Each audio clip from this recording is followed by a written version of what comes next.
Welcome to the deep dive. Yeah. Today, we are really getting under the hood to understand why some ideas fly and others just don't. Why they stay stuck in a notebook somewhere. And we're not talking about the usual suspects like market timing or funding. No. We're cracking open the internal machinery, the mindset. Exactly. Our mission here is to really boil down the essential mental framework you need to bring anything, a business, a project, even a personal goal, into reality. That's right. And we dove into the sources on this, and one thing just jumps out immediately. A core sort of counterintuitive truth. Which is that everything you build, it starts in what the sources call the invisible. As pure thought, as intention. So if you're looking at your results right now and they feel, I don't know, wobbly, inconsistent, there's a reason for that. Yeah, the sources put it so well. They say if your inner world is chaotic, your outer results will wobble like a cheap table. I love that metaphor, the wobbling table. It's such a perfect diagnosis, isn't it? It is, because it tells you where to look. If your product is failing, if your project isn't getting traction, it's probably not the project. It's the foundation. Your internal architecture is uneven. Exactly. So the first step isn't more action, it's internal alignment. And that starts with defining what creation even is. Because we all talk about wanting things. I want to launch this. I want to write that. But you don't create from what you want. The sources are really clear in this. You create from what you are convinced about. Wanting is fleeting, right? It's an emotion. Conviction is. It's bedrock. It's part of your identity. It's the feeling that this is inevitable. And that completely changes how you have to use your mind. It does. Most people, the argument goes, use their mind like a storage unit. A storage unit, what does that mean? It's just a passive place. It collects worries, anxieties, other people's posts, all the stuff you consume online. So you're just filling it with input. There's no output. Precisely. Which puts a hard ceiling on what you can ever create. The creator's path is different. It's about treating the mind like a factory. A factory. It's a very deliberate flow. First, input. You observe, you read, you gather data. Then, and this is the crucial step, process. You have to stop consuming and actually think about it all. Connect the dots. Yeah, challenge it. And only then do you get to output, which is creating boldly. If you only do the input part, you're not building a factory. You're just scrolling. You're just scrolling. But yeah, that makes perfect sense. The processing stage is where it becomes yours. Okay, so let's dig into that internal shift. Yeah. Because before we get to habits or anything, there's a fundamental formula for transformation. The hard truth, right? The ultimate hard truth. It's the sequence of real change. And the formula is identity, mindset, behavior, results. And the order there is everything. It's everything. Because most people try to start with behavior. They think, I'll just get a new morning routine, or I'll buy the fancy new software. They try to force the action. Right, but those behaviors never, ever stick. Because the underlying software hasn't been updated. Exactly. Your results only change if your identity, who you fundamentally believe you are, shifts first. If you see yourself as, say, an unorganized person, you can buy all the planners in the world.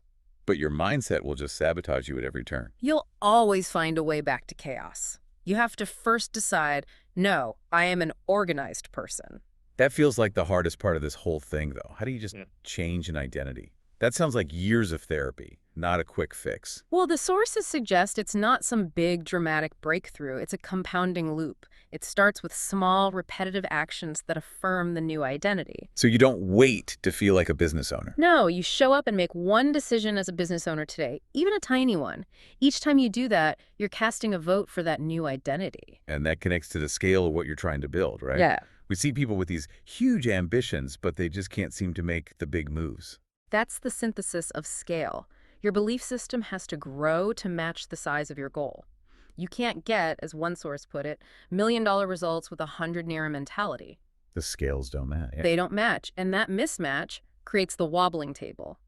You'll subconsciously sabotage the growth because deep down you don't feel you're big enough to handle that level of success. That is powerful. Okay, so we've got the identity, the scaled mindset. What are the universal building blocks? The sources boil it down to 3 essential things. We call it the creation equation. Thought plus action plus time creation. Seems simple enough. It seems obvious, but the analysis shows almost everyone is missing at least one piece of that. And if one piece is 0, the whole result is 0. Okay, let's break that down. Who's the person with thought and action but no time? That's the sprinter. The person who gets a flash of inspiration, works like crazy for 2 weeks, builds a prototype, and then the first bit of friction hits, and they're gone. They abandon it. They lack the staying power, the time to let the results compound. Okay. What about thought and time, but no action? Ah, that's the idea person, the dreamer. They have brilliant ideas, and they've been working on it for 5 years. But they've never actually, shipped anything. Never taken the first messy, ugly step. They're paralyzed by perfectionism. The real creators, the ones who build things that last, they have all three. A clear idea, daily execution, and the grit to stick it out. Okay, that brings us to execution. And this is where it gets interesting because so much of the advice out there is about motivation, but the sources are pretty skeptical of motivation. They really are. And what's fascinating is this distinction they make. Motivation is noisy. Noisy. It's an emotional spike. It's loud, it feels great, but it comes and goes. And when it's gone, you're left with nothing. The real driver is clarity. And clarity is quiet but unstoppable. Exactly. That idea that motivation is unreliable, it really flies in the face of so much self-help stuff. So what does this quiet clarity actually look like? It's about being certain before you even start. Before you take any action, you have to be able to answer 4 questions. It's like a checklist. Today. First, what exactly am I building? Get specific. Second, why does it matter? Third, who benefits from it? And the fourth one, the one everyone skips, what does done look like? Ooh, that last one is huge. Defining done. If you don't know what the finish line looks like, you'll just run forever or give up. For sure. If you can't answer those 4 questions, you're not operating on clarity. You're just running on that noisy emotional fuel. And that clarity is what helps you overcome the next trap, which is waiting for inspiration. Yes. We all love the idea of the muse striking. But the sources are so blunt here, they say. Inspiration shows up once in a while. Discipline wakes up with you. That really hits at the core of procrastination, doesn't it? If you wait to feel ready, you'll be 70 and, still downloading PDFs on how to start. Right. You have to act, then adjust. You just show up, you do the work, regardless of how you feel that day. And that consistency, that's what people mistake for talent. It's almost brutally simple when you see it laid out. Your first attempt at anything will be ugly. Guaranteed. Your 5th attempt will be a little less ugly. But your 50th, that's when people look at it and say, wow, you're so talented. So consistency literally makes you appear gifted. You just didn't quit when it was ugly and hard, like most people do. Talent is just disciplined persistence. Which brings us to the friction. The public friction. Right. We've talked about the internal stuff, but why do so many people never even start, even when they have the idea? It's almost always fear, isn't it? Fear of looking stupid, fear of failing in public. Fear of judgment, fear of not being perfect, all of it. And that's just the ego. It's the ego clinging to the outcome for dear life. You're tying your self-worth to the very first version of your work. So how do you detach from that? I mean, it's easy to say detach your ego, but if your livelihood depends on it, how do you actually do that? The sources offer a mechanism. It's a conscious choice to detach your ego from the process, not the outcome. Okay, explain that. You decide that showing up, doing the daily ugly work, that is the win. The outcome is just a consequence of that process.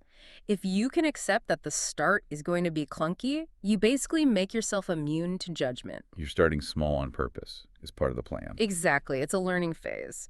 And that mindset is what you need to handle setbacks later on, because largely, they're coming. The sources are so blunt about this. Anything meaningful will punch you in the face at some point. And problems aren't a sign you're failing. They're the price of admission. They're just the cost of building something that matters. So creators just factor that cost in from the beginning. They do. They don't wish for a smooth path. They solve a problem, learn from it, and keep going. The key insight is, if you can't handle setbacks, you can't handle success. Because success just brings bigger, more complicated problems. It requires an even stronger internal architecture to manage it. And of course, that architecture doesn't exist in a vacuum. Your environment is constantly feeding into it. Oh, massively. The environmental audit section in the sources is so critical. It all connects back, doesn't it? It does. The key phrase is, your environment shapes your mind. And the analogy they use is just unforgettable. You can't build a lion's mind in a room full of sheep. Wow, okay. So you have to be absolutely ruthless about auditing your surroundings. Ruthless. And it's not just about avoiding negative people, it's an audit of your entire input stream. The social media you scroll, the news you watch, the conversations you participate in. The background noise of your life. All of it. You have to protect your mental space like premium property. If your environment is constantly broadcasting anxiety or cynicism, it's impossible to maintain that clarity we talked about. It's noise pollution. Yeah. It directly kills your ability to execute. It does. You have to curate it proactively. And that focus on structure leads us to the last piece of the puzzle. Systems. Absolutely.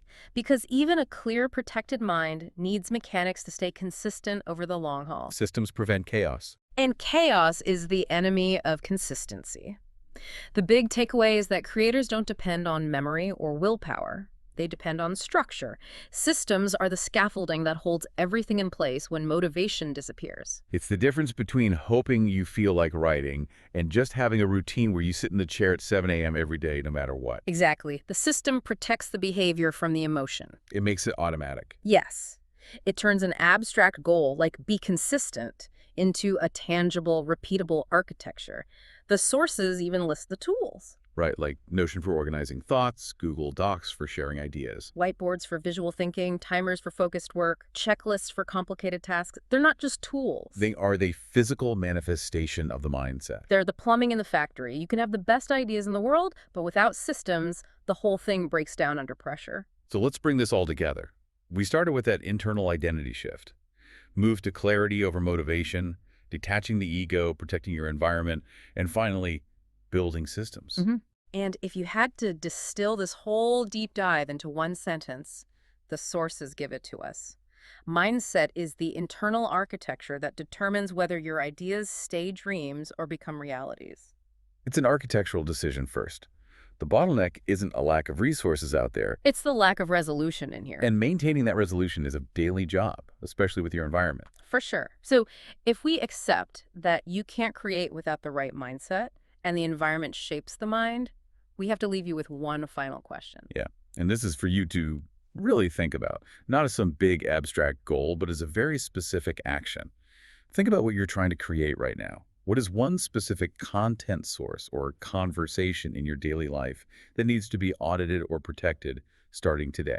Is it that cynical group chat, the newsfeed that just makes you anxious? Think about that one micro-level change you can make.